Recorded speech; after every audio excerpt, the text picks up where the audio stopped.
নির্বাচনের আগেই একটি দল এই দিব ওই দিব বলছে, টিকিট দিব বলছে না, এটার মালিক মানুষ না, সেইটার কথা যদি সে বলে এক, সেরে কি করা হচ্ছে, হচ্ছে না?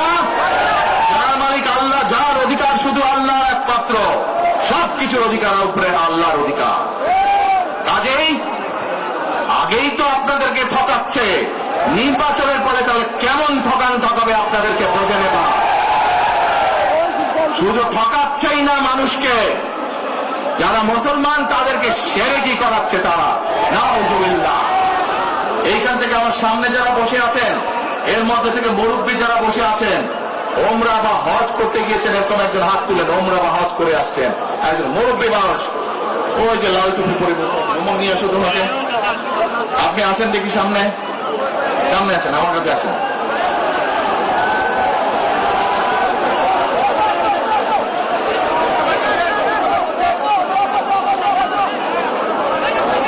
ওই যে চশমা ঝুলছে, চশমা ঝুলছে।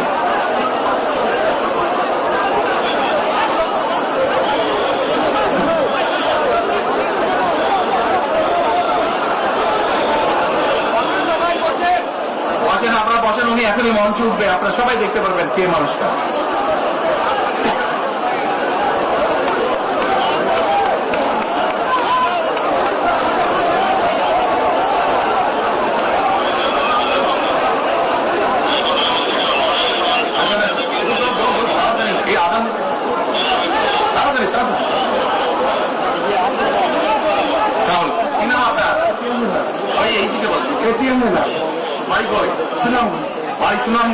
সুনামগঞ্জ কোথায়?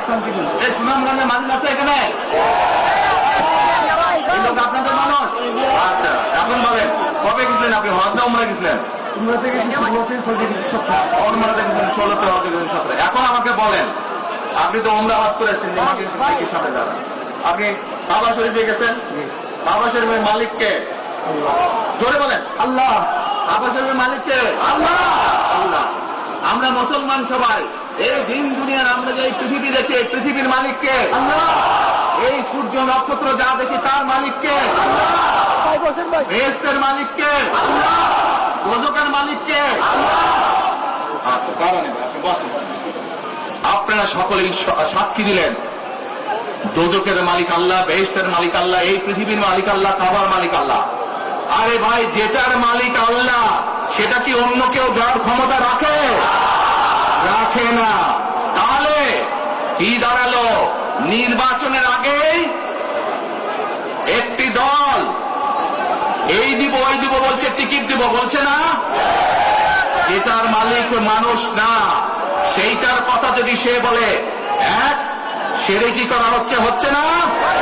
যার মালিক আল্লাহ, যার অধিকার শুধু আল্লাহর একমাত্র, সবকিছুর অধিকার উপরে আল্লাহর অধিকার। কাজেই আগেই তো আপনাদেরকে ঠকাচ্ছে, নির্বাচনের পরে তাহলে কেমন ঠকাবে আপনাদেরকে বোঝে নেবা।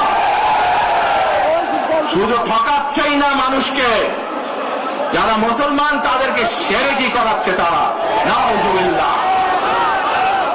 প্রিয় ভাই বোনেরা, কেউ কেউ বলে অমুককে দেখেছে, তমুককে দেখেছে, এবার একে দেখেন।